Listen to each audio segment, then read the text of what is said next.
വേദിയിലും സദസ്സിലുമുള്ള വിശിഷ്ട വ്യക്തികളെ, പ്രിയപ്പെട്ടവരെ, അധ്യക്ഷൻ പറഞ്ഞതുപോലെ ഏതെങ്കിലും ഒരു നാൾ ഈ സ്കൂളിൽ വരുമെന്നോ നിങ്ങളുടെ മുൻപിൽ ഇങ്ങനെ നിൽക്കുമെന്നോ ഞാനും വിചാരിച്ചതല്ല. എല്ലാം നിമിത്തങ്ങളാണ്. ഇന്നോളമുള്ള എൻ്റെ ജീവിതത്തിൽ എന്തൊക്കെ സംഭവിച്ചിട്ടുണ്ടോ അതൊന്നും ഞാൻ കൂട്ടിയെടുത്ത തീരുമാനത്തിൻ്റെ അടിസ്ഥാനത്തിലായിരുന്നില്ല. അതുകൊണ്ടാണ് നിമിത്തത്തിൽ ഞാൻ വിശ്വസിക്കുന്നത്. ആരൊക്കെ ക്ഷണിച്ചാലും ഇല്ലെങ്കിലും ഞാനിവിടെ ഇന്ന് എത്തിപ്പെടുക എന്നുള്ളത് നിയോഗമാണ്. ഗുരുത്വാകർഷണം കണ്ടുപിടിച്ചാലും ഇല്ലെങ്കിലും ആപ്പിൾ താഴോട്ട് തന്നെ വീഴും എന്ന് പറയുന്നു. സുരക്ഷാ പ്രശ്നങ്ങളുള്ളതുകൊണ്ടാണ് നാട്ടുകാർക്ക് ഷൂട്ടിംഗ് കാണാൻ സാധിക്കാതെ വന്നത്. ഇപ്പം ഞാൻ തന്നെ ഇടപെട്ട് കമാൻഡോക്കളെ ഒഴിവാക്കി. ഗുജറാത്ത് എന്ന സിനിമയിൽ അഭിനയിച്ചതിൻ്റെ പേരിൽ ചില ആളുകൾ എൻ്റെ വീട് ആക്രമിച്ചു.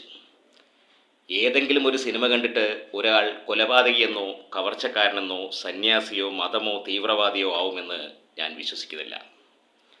കലാസൃഷ്ടികൾക്ക് സമൂഹത്തിൽ അത്രയധികം സ്വാധീനമുണ്ടാക്കാൻ കഴിഞ്ഞിട്ടില്ല എന്നാണ് എൻ്റെ വിശ്വാസം.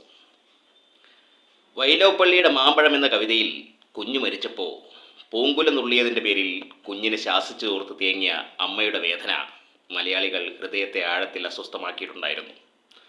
എന്നാൽ ആ കാവ്യം വായിച്ച് അസ്വസ്ഥരായവർ പിന്നീട് കുഞ്ഞിനെ തല്ലാതിരുന്നിട്ടില്ല. പൂങ്കുല നുള്ളിയ കുഞ്ഞുങ്ങൾ പിന്നീട് ധാരാളമായി തല്ലുവാങ്ങിച്ചിട്ടുണ്ട്. മുന്നിലിരുന്ന ഈ കുട്ടികളോട് എനിക്ക് പറയാനുള്ളത്, നിങ്ങളുടെ ജീവിതത്തിൽ ഏറ്റവും മനോഹരമായ ഒരു കാലഘട്ടത്തിലൂടെയാണ് നിങ്ങൾ കടന്നു പോകുന്നത്. മനോഹരമായ കാലഘട്ടം. ഈ പ്രായത്തിലുള്ള സൗഹൃദങ്ങളായിരിക്കും ഏറ്റവും വിലപിടിക്കപ്പെട്ടതെന്ന് കാണുമ്പോൾ എനിക്കെൻ്റെ കുട്ടിക്കാലമാണ് ഓർമ്മ വരുന്നത്. നിങ്ങൾക്കിപ്പോൾ നല്ല ഉടുപ്പുകളുണ്ട്, കഴിക്കാൻ ആഹാരമുണ്ട്. ഇതൊന്നും ഇല്ലാതിരുന്ന ഒരു അശോക് രാജിനെ കുറിച്ച് നിങ്ങൾക്ക് സങ്കല്പിക്കാൻ കഴിയുമോ? അന്നവൻ മറുവശമുണ്ടായിരുന്നു. നിർധനായ രാജൻ്റെ മകനായിരുന്നു. മഴയത്ത് നനയാതിരിക്കാൻ കുടയില്ലാത്തതുകൊണ്ട് വെട്ടി അത് ചൂടിക്കൊണ്ട് സ്കൂളിൽ പോയിട്ടുണ്ട്. ഓരോ വ്യക്തികളുടെ ജീവിതത്തിലും കൃത്യമായി സ്വാധീനം ചെലുത്തുകയും മുന്നോട്ടുള്ള യാത്രയ്ക്ക് പ്രയോജനമായി എത്തുകയും ചെയ്യുന്ന ഏതെങ്കിലും ഒരാളുണ്ടാവും. കാതിൽ ചുവന്ന കല്ല് വെച്ച് കടുക്കനിട്ട ഒരു കൊച്ചു കൂട്ടുകാരൻ എനിക്കുമുണ്ടായിരുന്നു. ഒന്നുമില്ലാത്ത അശോകനെ എന്തെങ്കിലുമൊക്കെ ആക്കി തീർത്ത ബാലചന്ദ്രൻ, എൻ്റെ പ്രിയപ്പെട്ട ബാലൻ. സ്കൂളിൽ വെച്ച് ഞാൻ പച്ചവെള്ളമാണ് കുടിക്കുന്നതെന്ന് മനസ്സിലാക്കി എൻ്റെ മുന്നിലേക്ക് ചോറ്റുപാത്രം നീട്ടി തന്ന എൻ്റെ ബാലൻ. അവൻ്റെ അച്ഛൻ കാണാതെ മോഷ്ടിച്ചെടുത്ത പണം കൊണ്ട് സിനിമാ ടാക്കീസിൻ്റെ ബെഞ്ചിലിരുന്ന് ഞങ്ങൾ സിനിമ കണ്ടിരുന്നു, കടലമിഠായി തിന്നിരുന്നു. സ്വന്തം ജീവിതത്തേക്കാൾ ഞാൻ നന്നാവണമെന്ന്, വളർന്ന് വലിയവനാകണമെന്നും അവൻ ആഗ്രഹിച്ചിരുന്നു. അവൻ്റെ അച്ഛൻ ഊണ് കഴിക്കാൻ പോകുന്ന തക്കം നോക്കി അവൻ എനിക്ക് മുടിവെട്ടി തരും, എനിക്ക് വായിക്കാൻ പുസ്തകങ്ങൾ തരും. എന്നിലൊരു നടനുണ്ടായിരുന്നെന്ന് ആദ്യമായി പറഞ്ഞത് അവനായിരുന്നു. അവനിലൂടെയാണ് ഞാനെല്ലാം കണ്ടത്. എന്നെ സ്വപ്നം കാണാൻ പഠിപ്പിച്ച അവനായിരുന്നു.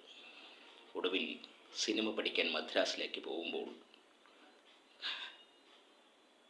കാതിൽ കടുക്കൻ വിറ്റ് കാശുമായി അവൻ എൻ്റെ അടുത്തേക്ക് വന്നു. നിരാശയോടെ ഞാൻ ചോദിച്ചു, ഈ കടം ഞാൻ എങ്ങനെ വീട്ടും ബാല? അപ്പം അവൻ പറഞ്ഞു, എനിക്കൊന്നും തിരിച്ചു വേണ്ട. നാളെ ഒരു സഹായം ആവശ്യപ്പെട്ട് ഇതുപോലെ ആരെങ്കിലും ഒരാൾ നിന്നെ തേടി വരും. നിനക്ക് ചെയ്യാൻ കഴിയുമെങ്കിൽ അപ്പോൾ എന്നെ ഓർത്താൽ മതിയെന്ന്.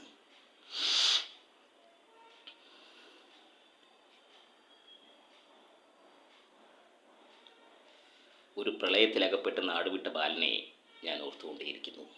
ഓരോ ആൾക്കൂട്ടം കാണുമ്പോഴും അശോക എന്ന ഒരു വിളിക്ക് വേണ്ടി കാതോർക്കുന്നു.